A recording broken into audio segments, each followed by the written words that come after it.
Sanibonani bangane bami, uMam G futhi onibingelelayo nezindaba zeBhayibheli.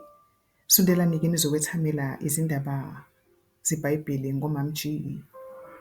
Indaba yethu namhlanje ikhuluma ngokufika kukaZamcolo.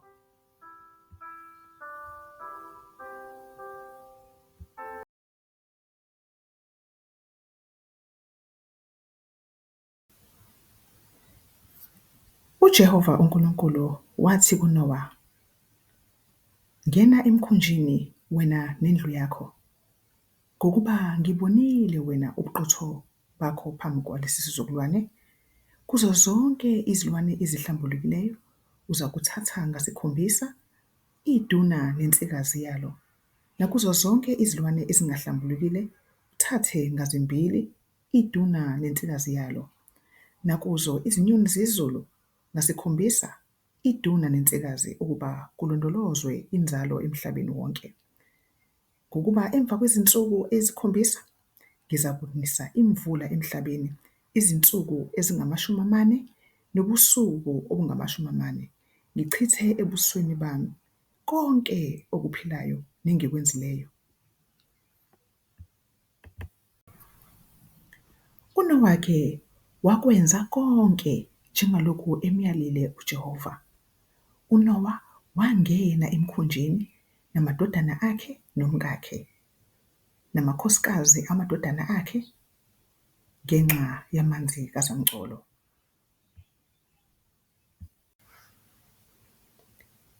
Kuzo zonke izilwane ezihlambulukileyo nezingahlambulukile, nezinyoni nezilwanyana ezinwabuzelayo emhlabeni, kwangena ngambili emkhunjini kuNowa iduna nensikazi, njengalokho uJehova uNkulunkulu emyalile uNowa. Kwathi-ke emva kwezinsuku eziyisikhombisa amanzi kaZamcolo afika emhlabeni. Ngalo lolo suku yonke imithombo yodwa yabhoboka namafasitela asezulwini avuleka, lana emhlabeni izinsuku ezingama-40 nobusuku obungama-40. Ngalolo suku-ke uNowa wangena emkhunjini namadodana akhe, uShemu noHamu noJafethe, nomkaNowa namakhosikazi amathathu amadodana akhe babe kanye nabo, nazo zonke izilwane ngezinhlobo zazo, nezinkomo zonke ngezinhlobo zazo, nezilwanyana zonke ezinwabuzelayo emhlabeni ngezinhlobo zazo, nezinyoni zonke ngezinhlobo zazo, konke okunamaphiko kwangena ngakubili emkhunjini. UJehova uNkulunkulu wayesewuvala umnyango womkhumbi emva kwakhe.